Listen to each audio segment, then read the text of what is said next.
The call came on a Tuesday morning, interrupting my usual coffee and emails routine. When I saw Rebecca's name flash across my screen, I knew it wasn't going to be pleasant. It never was with her. "Hello, Rebecca," I answered, keeping my voice neutral. "I've sold the house," she announced without preamble, her tone dripping with satisfaction. "The papers are signed, and the new owners move in next week. I hope you've learned your lesson about respecting your elders." My name is Olivia Matthews, and the house Rebecca was so smugly talking about was my childhood home. The one my father had left me when he passed away 2 years ago. Or at least, that's what Rebecca thought. "The house," I repeated, fighting to keep the amusement out of my voice. "You mean Dad's house?" "Don't play dumb, Olivia. You know exactly which house. The one you've been squatting in rent-free since your father died." "Well, that ends now. I found buyers who will actually appreciate the property." I took a slow sip of my coffee, remembering the meeting I'd had with Dad's lawyer, Mr. Harrison, just days after the funeral. Rebecca had no idea about that meeting, about the documents we'd signed, or about the real ownership of the property.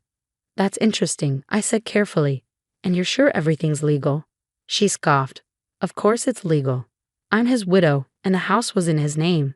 You may have been his precious daughter, but I have rights too. Maybe next time you'll think twice before questioning my decisions about the remodeling." There it was. The real reason behind this power play. 3 months ago, I'd stopped Rebecca from gutting the house's historic features, the hand-carved banisters, the original hardwood floors, the stained glass windows my father had lovingly restored over the years. She'd wanted to modernize everything, to erase every trace of the home my father had created. "I see," I said. "Well, I hope you got a good price for it." "Don't worry about the price," she snapped. "Just make sure you're out by next Friday. The new owners are eager to start their renovations." I could almost see her smirking, imagining me scrambling to pack up and move out. If only she knew. "Thanks for letting me know," I replied. "Goodbye, Rebecca." As I hung up, I couldn't help but smile. Rebecca had always underestimated me, just as she underestimated my father's foresight. She thought she knew everything about our family's affairs, but there was so much she didn't understand. I picked up my phone again and dialed Mr. Harrison's number. "Olivia," he answered warmly. "I was expecting your call." "She did it," I said. "She actually tried to sell the house." "Did she now?" I could hear the amusement in his voice. "Well, this should be interesting. Would you like me to set things in motion?" "Yes, please. And Mr. Harrison, make sure the buyers understand exactly what's happening. I don't want innocent people caught in Rebecca's mess." After hanging up, I walked through the house, my house, running my hand along the walls my father had painted, the door frames he'd restored, the window seats where we'd spent countless hours reading together. Every inch of this place held memories, stories, pieces of our life together. Rebecca had married my father 5 years ago, when I was 23. At first, she played the part of the caring stepmother perfectly, all smiles and sweet words. But after the wedding, her true colors started showing. She tried to drive a wedge between Dad and me, made snide comments about our close relationship, and constantly pushed to change things about our home. Dad saw through her eventually, but by then his health was failing. In his final months, he called me into his study one evening while Rebecca was at her weekly spa appointment. "Livy," he'd said, using his old nickname for me, "I need you to trust me. Things aren't what they seem with Rebecca, and I've made arrangements. When the time comes, go see James Harrison. He'll explain everything." I'd wanted to ask more questions, but Dad had been so tired, so weak. 2 weeks later, he was gone. Rebecca had barely waited until after the funeral to start asserting her authority over the house and everything in it. She'd moved my father's belongings into storage, redecorated rooms without consulting me, and made it clear that she considered herself the sole owner of the property. What she didn't know was that my father had seen this coming. The meeting with Mr. Harrison had revealed just how carefully Dad had planned everything. The house, despite appearances, had never been in his name alone. Through a series of legal maneuvers I didn't fully understand, he protected it, and me, from exactly this kind of situation. My phone buzzed with a text from Rebecca. "I expect the keys on my desk by Thursday. Don't make this difficult, Olivia." I smiled, typing back, "Don't worry, Rebecca. Everything will work out exactly as it should." She didn't respond, probably thinking she'd won. But the real show was about to begin. and I had front row seats to watch her carefully constructed plans fall apart. My father had always told me that patience was a virtue. Sometimes he'd say the best response is to simply wait and let people reveal their true nature. Well, Rebecca had certainly revealed hers. Now it was time for her to learn about mine. I spent the rest of the morning going through some old photos I'd found in Dad's study. There was one of us working on the house together, covered in paint and sawdust but grinning like fools. Another showed us in the garden he'd planted, surrounded by the roses he'd lovingly tended. Rebecca had wanted to dig up those roses last spring, claiming they were old-fashioned. I'd stopped her then, just as I was about to stop her now. My phone rang again. Mr. Harrison. "The wheels are in motion," he said. "The buyer's lawyer has been notified of the situation. They're understandably upset with Rebecca, but relieved they found out before money changed hands." "How long until she finds out?" "I'd say by this afternoon. Their lawyer is drafting a strongly worded letter as we speak. Would you like me to be present when she receives it?" I thought about it for a moment. No, I decided. Let her deal with it alone. She needs to understand exactly what she's done. As you wish, but Olivia, be prepared for the fallout. People like Rebecca don't take humiliation well. He was right about that. Rebecca had always been proud, always needed to be in control. Finding out that she tried to sell a house she had no right to, that she'd made a fool of herself in front of potential buyers, it would hit her hard. But then again, that was exactly the point. The fallout came faster than I expected. Around 3 in the afternoon, my phone exploded with notifications, multiple missed calls, and increasingly furious texts from Rebecca. "What AVU do you want?" The last message read, all caps conveying her rage. I was sitting in the garden among my father's roses when she pulled into the driveway. Her Mercedes screeched to a halt, and she stormed out, waving what I assumed was the lawyer's letter. "You conniving little witch," she screamed, her carefully maintained facade cracking completely. "You knew about this all along." I remained seated, calm despite her fury. Knew about what, Rebecca? Don't play innocent with me. She thrust the letter in my face. "The trust, the property transfer, all of it. You and James plotted this behind my back." "No," I corrected her gently. "Dad and Mr. Harrison arranged it. I just followed his instructions." Her face contorted with rage. "Your father would never do this to me. This has to be a mistake." Actually, I stood up, brushing dirt from my jeans. "Dad did exactly this to protect both me and the house. He saw through you, Rebecca. He knew exactly what you tried to do after he was gone." She took a step back, her designer heels sinking slightly into the soft garden soil. "That's impossible. He trusted me. He loved me." "Did he?" I asked quietly. "Or did he just let you think he did?" The color drained from her face as the implications of my words sank in. My father, the man she thought she fooled completely, had outmaneuvered her from beyond the grave. The house was never in his name. I continued, watching her process each revelation. "He transferred it to a trust years ago, long before he met you. I'm the sole beneficiary. You had no right to try to sell it." "You're lying," she whispered, but I could see the doubt in her eyes. "Check the property records," I suggested. "They're all public. Dad made sure of that too. He wanted everything to be transparent when the time was right." Rebecca's hands were shaking now, crumpling the lawyer's letter. "The buyers, they're threatening legal action. Do you have any idea how humiliating this is? Almost as humiliating as trying to throw your stepdaughter out of her own house." I countered. "Or maybe as humiliating as spending years pretending to care about someone just to get their money." She flinched as if I'd slapped her. "You don't understand anything about my relationship with your father." "I understand more than you think. Dad told me everything before he died, about the prenup you refused to sign, about the mysterious withdrawals from his accounts, about the men you met with while he was in the hospital." Her eyes widened. "He knew. He knew everything, Rebecca. He just waited, watched, and planned. Like father, like daughter, I suppose."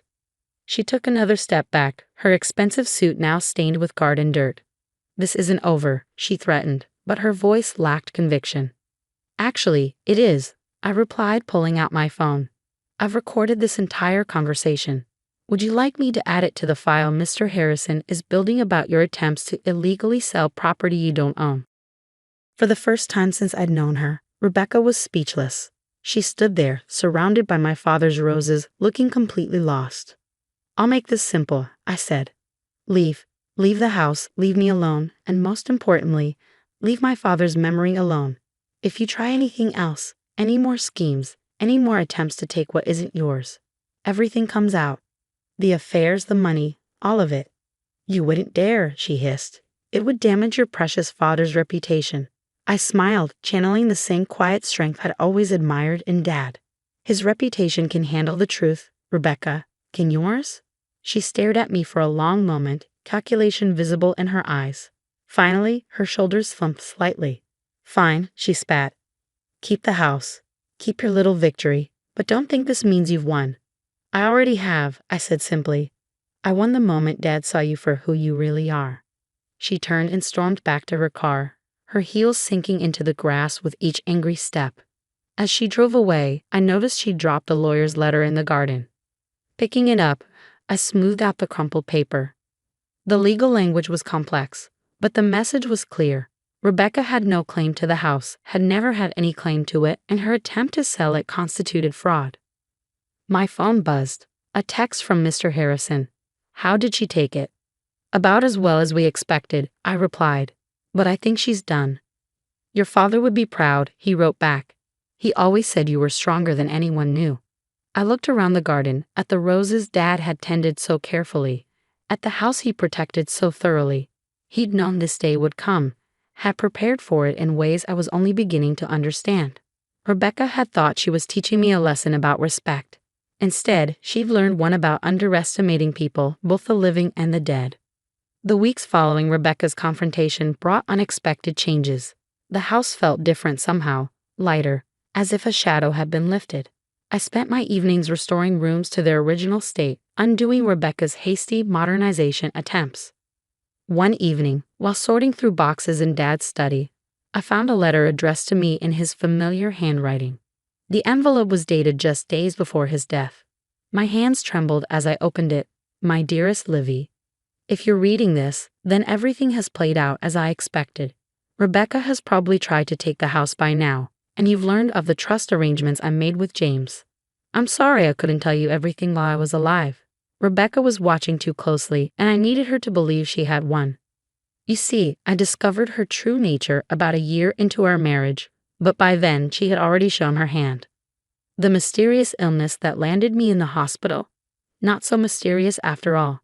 I had James investigate, the occasional dizzy spells, the confusion, the gradual weakening. Rebecca had been adding something to my evening tea. Not enough to kill me quickly, but enough to make it look like natural decline. I played along, let her think she was succeeding. Meanwhile, I made arrangements to protect you and everything we built together. This house isn't just a building, Livy. It's our legacy, every repair and restoration a memory we shared. I know it must have hurt, watching me seem to choose her over you those last few months. Please forgive me for that deception. I needed her to believe she had complete control so she wouldn't suspect what was coming. There's more you need to know. Check behind the loose brick in the study fireplace. I left something there for you. Remember, strength isn't always about confrontation. Sometimes it's about patience, about waiting for the right moment to act. I love you, my darling girl. Dad. I sat there for a long time, tears falling onto the letter. Everything made sense now, his distant behavior in those final months, the cryptic conversations, the way he'd insisted on having tea alone with Rebecca every evening. Moving to the fireplace, I found the loose brick easily. Behind it was a small USB drive and another note. Show this to the police when you're ready. The drive contained videos from hidden cameras Dad had installed, footage of Rebecca adding something to his tea, of her secret meetings with other men, of her phone calls discussing her plans for after his death. He documented everything. My hands shaking, I called Mr. Harrison. James, I said when he answered, I found Dad's letter. And the drive. He was quiet for a moment. Are you ready to take the next step? I thought about it. The evidence on the drive was damning. Attempted murder, fraud, conspiracy. Rebecca wouldn't just lose her social standing. She faced serious criminal charges. Not yet. I decided. Let's keep it as insurance. For now, knowing we have it is enough. Your father said you'd say that. He replied, and I could hear the smile in his voice. He always said you had his sense of strategy. The next morning, a large envelope arrived from Rebecca's lawyer. Inside was a formal document relinquishing any claims to the house or my father's estate, along with a brief note. You win, Olivia. I'm leaving the state. Don't worry about hearing from me again. Just keep what you know to yourself. She'd found the cameras. Of course she had. She would have been searching the house for anything incriminating after our confrontation. The evidence on the drive was just backup. The threat of its existence was enough. I stood in Dad's study, surrounded by the life we'd built together, and felt a deep sense of peace. He had protected me one last time, taught me one final lesson about patience and strategy. The house remained as he'd wanted it, preserved, cherished, a testament to our bond. Rebecca's attempt to steal it had failed, just as her attempts to come between us had ultimately failed. In the garden, Dad's roses bloomed more beautifully than ever. I tended them carefully, honoring his memory in every flower that opened. Sometimes, while working among them, I could almost hear his voice. Remember, Livy, the strongest roots grow in silence, hidden from view until the right moment to bloom. He had been right, of course. Strength wasn't always about confrontation. Sometimes it was about waiting, watching, and letting people reveal their true nature. Rebecca had taught me about deception, about the masks people wear. But Dad had taught me something far more valuable: how to see through those masks, how to protect what matters most, and how to win without losing yourself in the process. The house stands, as it always has, a monument to love, patience, and justice served quietly but completely. And somewhere, I like to think Dad is smiling, knowing that his final lesson was well learned.